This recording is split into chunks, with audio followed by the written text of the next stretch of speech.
안녕하세요. 책 읽어주는 에젤 강미경입니다. 김화경, 이용만 목사님 부부는 독일의 작고 예쁜 전원도시 브람스테트에서 순복음 성령교회와 유럽 최대 한인 기도원인 성령기도원을 이끌고 계시는데요. 기도하는 자에게는 기적이 일상이 되는 흥미진진한 이야기, 브람스테트의 기적 소개합니다. 우리 교회에 이은하 자매가 새로 등록했다. 처음부터 교회 일에 적극적으로 참여하고 신앙생활에 열심이었다. 그 부부는 대부분의 독일 사람들이 그렇듯 월세로 집을 얻어 살고 있었다. 그런데 겨울에 스팀이 따뜻하게 들어오지 않자 집주인 독일 할아버지와 옥신각신 하다가 서로 의견이 맞지 않아 이사를 가겠다고 했다. 그러자 집주인이 손해배상 청구서를 보냈다. 자매가 새들어 사는 동안 창문을 잘 열지 않아 곰팡이가 피었다며 700만 원을 배상하라는 것이다. 자매는 우리에게 재판에 나가 증언해달라고 부탁했다. 기도하며 곰곰이 생각해보니 문을 열어놓지 않고 음식물을 끓여 곰팡이가 핀 것은 사실이나 그 건물에도 전혀 문제가 없었던 건 아니라는 생각이 들었다. 재판관에게 올바른 분별력을 달라고 간절히 기도한 후 증언대에 담대히 섰다. 사건을 맡은 판사는 미모의 독일 여자였다. 하나님 앞에 진실만을 얘기할 것을 맹세하는 증인 선서를 하고 난 후 내가 증언을 하기에 앞서 잠깐 할 말이 있다고 했다. 하나님께서 내게 지혜를 주셨다. 여자인 내가 봐도 당신은 정말 아름답군요. 이렇게 아름다운 사람이 판사인 것이 대단히 자랑스럽습니다. 했더니 여판사도 이렇게 말했다. 나도 당신같이 젊은 여자가 목사라는 사실에 깜짝 놀랐습니다. 이렇게 서로 호의적인 인상을 갖게 되자 이야기는 자연스럽게 풀려나갔다. 변호사의 기본적인 몇 가지 질문에 답변을 하고 난 뒤 나는 다시 질문이 있다고 하며 이렇게 말했다. 나는 어린 시절 한국에서 당신의 나라 독일이 무척이나 검소하고 정직한 나라라고 배웠습니다. 또 독일인들은 지극히 이성적이고 합리적인 사람들이라 생각해 왔습니다. 그런데 지금은 어떻게 된 일인지 이해가 잘 되지 않습니다. 당신이 생각하기에 아이도 없는 부부가 고작 6개월 동안 살면서 12,000마르크, 700만 원의 손해를 입힐 정도로 집을 망가뜨릴 수 있다고 보십니까? 그러자 판사가 갑자기 책상을 쾅 치며 벌떡 일어섰다. 그리고는 고소인 독일 할아버지와 변호사를 향해 오늘 당신들 때문에 내가 독일인이라는 것이 참으로 부끄럽습니다. 말하면서 이은하 자매의 승소를 알리는 판결봉을 탕탕탕 두드리고는 몹시 화가 난 채 퇴장해버렸다. 우리의 일방적인 승리였다. 자매의 변호를 맡았던 변호사도 와, 목사님 정말 대단하십니다. 감탄사를 연발했고 주위에서 지켜보던 사람들도 흥분해서 모두 난리였다. 나는 그 자리를 피해 살며시 밖으로 빠져나와 조용히 집으로 가려는데 법복을 벗은 그 판사와 마주치게 됐다. 판사가 내 손을 꼭 잡더니 정말 미안하게 됐습니다 라며 사죄의 말을 또 하는 것이 아닌가. 너무나 깍듯한 그녀의 태도에 나도 감동을 받아 내가 오히려 고맙지요 답례의 말을 하고 기분 좋게 헤어졌다. 그렇게 하여 나는 난생 처음으로 선 독일 법정에서 하나님이 주시는 지혜로 멋지게 승소했다. 하나님의 지혜는 능히 세상을 이긴다는 귀중한 교훈을 다시 한번 깨닫게 되었다.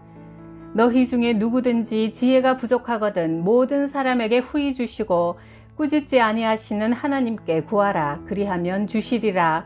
야고보서 1장 5절. 독일 브레머하펜 항구에 한국 선원이 탄 배가 입항한다는 소식이 들려오면 우리 부부는 만사를 제쳐놓고 불이 나게 항구로 달려나간다. 그날 입항한 아자리아호는 한국 선원이 30명 정도 타고 있는데 독일의 석탄을 노르웨이 등의 북유럽으로 운반하는 배였다. 한번 출항하면 두세 달은 좋게 걸렸다. 오랜 항해로 선원들은 많이 지치고 무엇보다 정에 굶주려 있어 그들에게 우리 부부가 하나님의 말씀을 전하면 송이꿀보다 더 달게 받아 마음속 깊이 새겼다. 어느새 그들은 몇 달에 한 번씩 독일로 돌아오면 교회 나오는 것을 가장 큰 낙으로 여겼다. 특히 조영구 선장은 교회 일에 언제나 열심이었다. 주위 사람들이 모두 감동할 정도로 우리 교회가 건물을 짓느라 한창 분주하고 바쁠 때도 조 선장은 육지에서의 그 귀한 휴가 기간을 줄곧 성전 건축 현장에서 보냈다. 콧수염에 고드름이 맺힐 정도로 매서운 추위에도 아랑곳하지 않고 교회 터를 닦고 기둥을 세우고 온갖 험한 일을 선원들까지 함께 와서 도맡아 해주어 큰 힘이 되었다. 어느 날 아자리야호가 급히 출항하게 되었다는 연락을 받고 우리 부부는 배에 올라 선원들이 모두 모인 가운데 순조로운 항해와 그들의 건강을 위해 간절히 기도를 드리고 내려왔다. 그런데 갑자기 남편이 다시 급하게 배에 올라가더니 갑판에서 무릎을 꿇고 한참 동안 뜨겁게 기도하는 것이다. 어찌된 일이냐고 물으니 성령님께서 강권적으로 기도를 시키시는데 아마 앞으로 큰 어려움이 닥칠 것을 대비시키시는 건지도 몰라 했다. 아자리야호는 워낙 낡은 선박이라 가까운 노르웨이만 다녀오면 그리스의 고물로 팔리게 될 예정이었다. 선원들은 한껏 가슴이 부풀어 있었다. 이번 항해만 끝나면 사랑하는 부모 형제가 기다리는 고국으로 돌아갈 수 있다는 기쁨에 들떠서 선물도 정성껏 준비하며 가족들과 만날 날을 손꼽아 기다리고 있었다. 그런데 이게 웬일인가? 노르웨이의 목적지에 거의 다다랐을 때 갑자기 배가 가라앉기 시작하는 것이다. 바람 한 점 없는 항해를 하기엔 더없이 맑고 쾌청한 날씨에 목적지를 바로 눈앞에 두고서 이유도 없이 배가 가라앉다니 도무지 영문을 모를 일이었다. 다행히 구조 헬리콥터가 신속히 출동해 선원들은 무사히 구출되었고 가족을 위해 정성껏 준비한 선물까지 하나도 남김없이 다 가지고 나올 수 있었다. 항상 기도하며 하나님의 일에 열심이었던 선장과 선원들은 손끝 하나 다치지 않았다. 우리는 다들 아자리야호가 느닷없이 가라앉은 이유를 의아해 했는데 거기에도 하나님의 놀라운 계획과 깊은 뜻이 숨어 있었다. 그리스의 고물로 헐값에 팔 수밖에 없었던 배가 그 사고로 인해 엄청난 보험금을 받게 된 것이다. 이 일로 조영구 선장은 하루아침에 어마어마한 부자가 되고 말았다. 그런 놀라운 일이 있은 후 선원들 중에 유일하게 불교를 믿는다며 함께 기도하고 예배드리기를 거부했던 조리장에게서 전화가 왔다. 목사님, 하나님이 정말 살아계신가 봐요. 저도 하나님을 믿겠어요. 이제부터 저도 교회에 열심히 나갈 겁니다. 목사님, 그동안 저를 위해 기도해 주셔서 정말 감사해요. 내가 너를 지명하여 불렀나니 너는 내 것이라. 물이 너를 침몰치 못할 것이며 불꽃이 너를 사르지도 못하리라. 이사야 43장 1절 2절. 어느 날 파리 순복음교회의 하목사님을 만났는데 자기 교회에 출석하는 강귀희 권사님을 대단히 자랑스럽게 소개했다. 우리 교회 강 권사는 배짱이 얼마나 두둑한지 글쎄 우리 교회 전세금 2억을 혼자서 떡하니 해결해버리는 거야. 그 이야기를 들은 그날 저녁부터 남편은 기도하기 시작했다. 하나님, 그 강 권사님을 우리 교회 건축에도 한 번만 빌려주세요. 그 기도는 2년간 계속되었다. 그러던 중 여의도 순복음교회에서 열리는 선교대회에 참석하기 위해 한국을 방문했다. 우리는 한국에 오면 짐을 풀기도 전에 오살리 금식 기도원부터 간다. 힘들고 어려울 때마다 기도굴에서 부르짖어 기도하면 하나님은 언제나 우리를 불쌍히 여기시고 응답하시고 축복하셨다. 그날도 기도원에서 뜨겁게 기도하고 내려오는데 파리 순복음교회 하목사님을 또 우연히 만났다. 어이, 이 목사, 나 오늘 신방 가는데 같이 가겠어? 신방 갈 곳이란 바로 지난 2년 동안 남편이 그토록 기도하며 기다렸던 강권사님 댁이란다. 파리에 있는 강권사님이 한국으로 잠깐 나왔다니 주님이 주신 참 좋은 기회라 생각하여 흔쾌히 동행했다. 강권사님은 1959년 미스코리아 1호 진 출신이라 하더니 과연 듣던 대로 미인이었다. 함께 예배를 드리다가 남편이 안수기도를 해야겠다는 생각이 강하게 들어 강권사님의 머리에 손을 얹고 간절히 기도했다. 그때 성령께서 역사하셨다. 기도 후 강권사님이 말했다. 이제부터 목사님께서 하시는 일을 적극적으로 도와야겠습니다. 마음속에 그런 생각이 불일 듯 일어나니 성령님이 주시는 마음인가 봐요. 그 후 강권사님은 우리 교회의 건축 헌금으로 48만 달러 5억을 드렸다. 남편이 2년 동안 부르짖었던 그 기도가 드디어 응답된 것이다. 강권사님도 하나님의 뜻에 순종하여 거금을 헌금으로 드리고 난 후 큰 축복을 받은 사건이 일어났다. 한국의 경부선을 고속 전철화한다는 계획이 확정되어 그 공사를 따내기 위해 프랑스, 독일, 일본 세 나라가 경쟁하게 되었다. 강 권사님은 프랑스 측 협상 창구로 한국과 교섭을 맡았고 우리에게 프랑스 떼제배가 결정될 수 있도록 기도해달라고 부탁을 해왔다. 우리는 모든 성도가 그 문제를 놓고 작정 기도를 했다. 그런데 하루는 남편이 예사롭지 않은 꿈을 꾸었다. 강 권사님이 백마를 타고 프랑스 대통령이 있는 엘리제 궁으로 함께 들어가더란다. 그 사이 한국에서는 대통령이 바뀌었고 그로 인해 고속철도 사업자 선정이 차일피일 미뤄지면서 독일 수상과 대통령이 직접 한국을 방문해 독일 고속전철 2체를 소개하기에 이르렀다. 그 결과 독일에 대한 좋은 이미지가 확산되고 전세가 역전되어 강 권사님 측이 수세에 몰리는 분위기가 조성됐다. 자칫하면 독일 2체로 고속철도 사업자가 결정될 것 같았다. 하지만 강 권사님과 우리는 끝까지 포기하지 않고 하나님께 도우심을 간구하는 기도를 드렸다.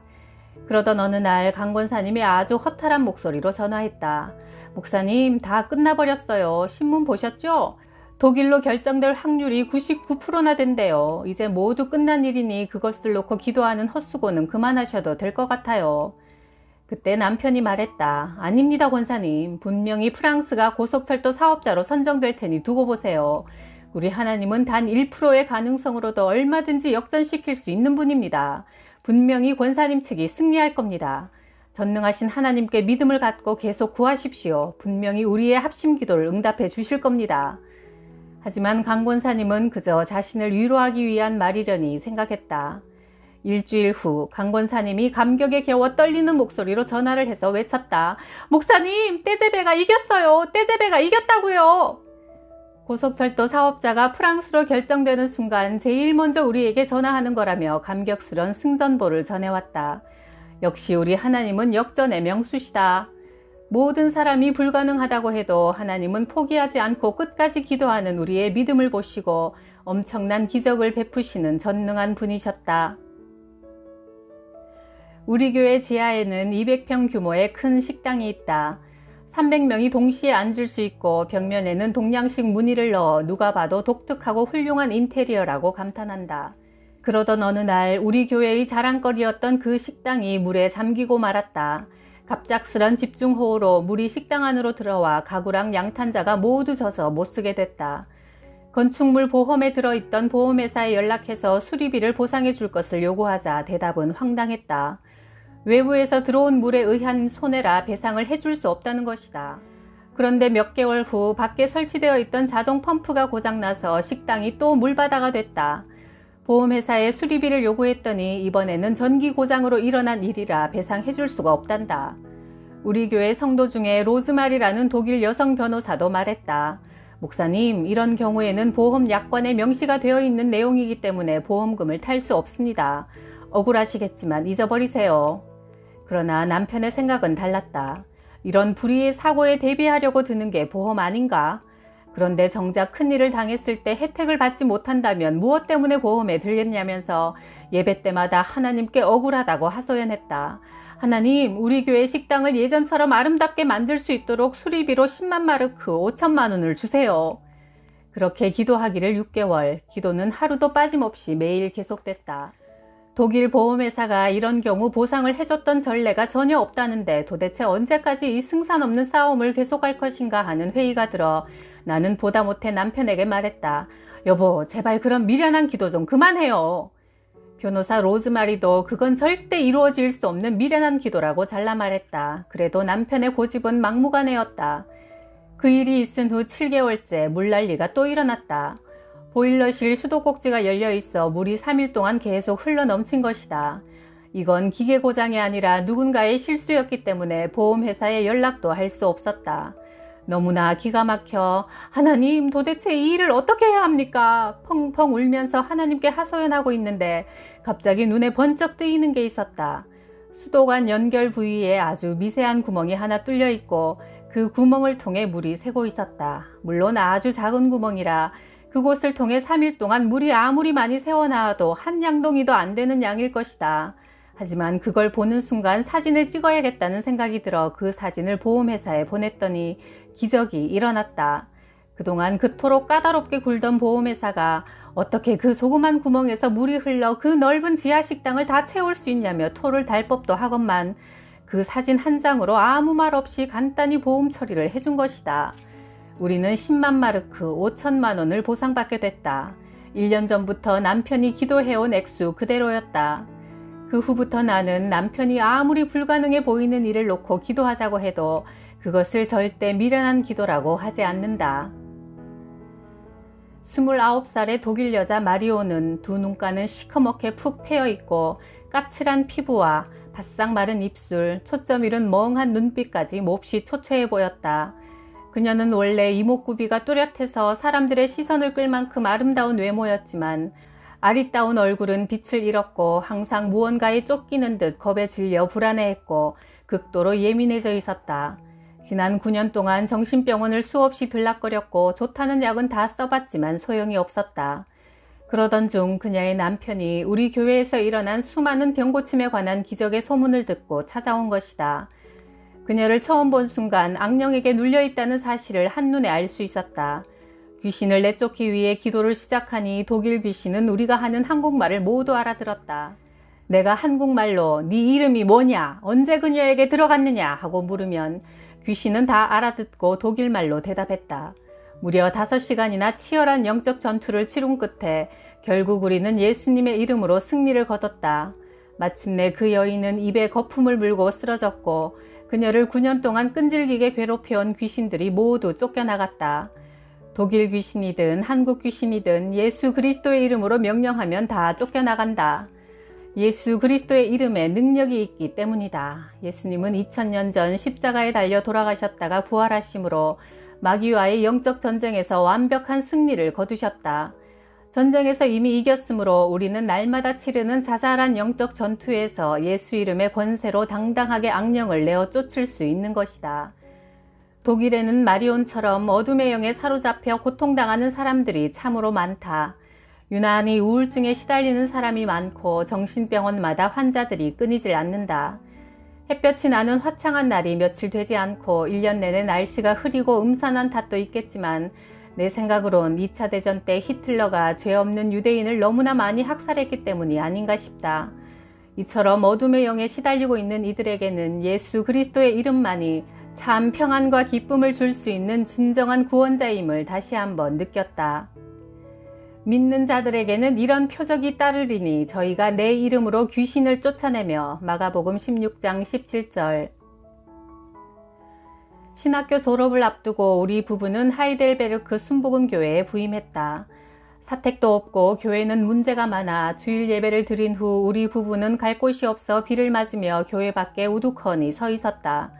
그런데 난데없이 빨간 승용차가 나타나더니 우리 앞에 와서 서는 것이다. 김정순 자매가 직장에서 일을 하는데 하나님께서 새로 부임한 전도사 부부를 집에 모셔다가 잘 대접하라는 마음을 주셔서 달려왔단다. 역시 하나님은 우리에게 필요한 것을 예비하시는 여호와 이레의 하나님이셨다. 그 자매는 아이가 없어 남편과 둘이서 살고 있었는데 집이 무척 크고 좋았다. 우리 애송이 전도사 부부를 어찌나 극진히 대접하는지 몸둘 바를 모를 지경이었다. 우리가 지나가는 말로 콜라가 시원하다고 하면 그 다음날 냉장고에 콜라가 가득하고 빵이 맛있다고 하면 금방 샌드위치를 만들어 갖다 주었다. 금요 철야 예배 때 남편이 자매의 머리 위에 손을 얹고 기도하는데 포동포동한 남자아이가 선명하게 떠오르더니 기도하는 내내 아기의 환상이 사라지지 않았다고 한다. 남편은 선포했다. 자매님, 지금처럼 열심히 주를 위해 사시면 하나님께서 귀한 아들을 선물로 주실 겁니다. 그러나 자매는 고개를 저으며 대답했다. 목사님, 저는 아이를 못 낳아요. 병원에서 임신할 수 없다는 불능 진단을 받았어요. 아이 낳는 건 포기했고요. 그냥 이렇게 주의 일에 힘쓰며 살기로 했어요. 그러나 몇 달 후 그녀가 감격에 겨워 떨리는 목소리로 말했다. 전도사님, 저 임신이래요. 제가 아기를 가졌대요. 그토록 기다렸던 아이인이 얼마나 기뻤겠는가. 그러나 하나님의 축복은 그것으로 그치지 않았다. 남편이 미국인인데 그 아이는 1983년에 뉴 퍼스트 보이로 태어났다. 미국에서는 그해 첫 번째로 태어난 아이에게 엄청난 상금과 선물을 주는 풍습이 있다. 자매는 신문에 난 아이의 사진과 상금의 일부와 여기저기서 받은 많은 선물을 우리에게 보내왔다. 하나님은 정말 멋진 분이시다. 당신의 뜻대로 사는 자에게 복을 주시되 이렇게 화끈하게 주시니 말이다. 어느 주일 설교를 끝낸 남편이 대뜸 성도들에게 앞으로 성전 건축 후 빚을 다 갚을 때까지 사례비를 받지 않겠습니다. 라고 선포했다. 너무나 기가 막힌 폭탄 선언이었다. 나는 그만 시험에 들고 말았다. 아니, 아내인 내게 한마디 의논도 없이 어떻게 이럴 수가 있어? 사례비를 받지 않으면 도대체 어떻게 살란 말이야? 성도들이 쌀과 반찬은 가져다 준다 해도 화장지는 어떻게 사란 말이야? 하는 생각이 들어 남편에게 아니 그럼 화장지는 누가 사다 줘요? 꽥 소리를 지르고 사흘 동안 말도 안 하고 쳐다보지도 않았다. 나는 씩씩거리며 기도했다. 하나님도 생각을 좀 해보세요. 사례비를 안 받으면 어떻게 삽니까? 나하고 의논 한마디도 없이 자기 멋대로 그래도 돼요? 억울하고 속상해서 눈물을 뚝뚝 흘리며 기도하는데 마음속에 하나님의 책망이 들려왔다. 지금까지 내가 너를 굶겼느냐? 부족한 것이 있었느냐? 나의 종이 내가 기뻐하는 일을 행하는데 너는 도대체 왜 그렇게 말이 많냐? 내가 화장지를 걱정하며 하나님께 기도한 그 다음날 한 집사님이 미니버스에 화장지를 한 차 가득 싣고 오는 게 아닌가. 미국 PX에서 화장지 세일을 하기에 두고 쓰라고 사왔단다. 나는 너무 놀라 딱 벌어진 입을 다물지 못했다. 우리는 교회 건축이 끝날 때까지 그 화장지를 잘 썼다. 너희는 먼저 하나님의 나라와 의를 구하라. 그리하면 이 모든 것을 너희에게 더해 주실 것이다. 마태복음 6장 33절.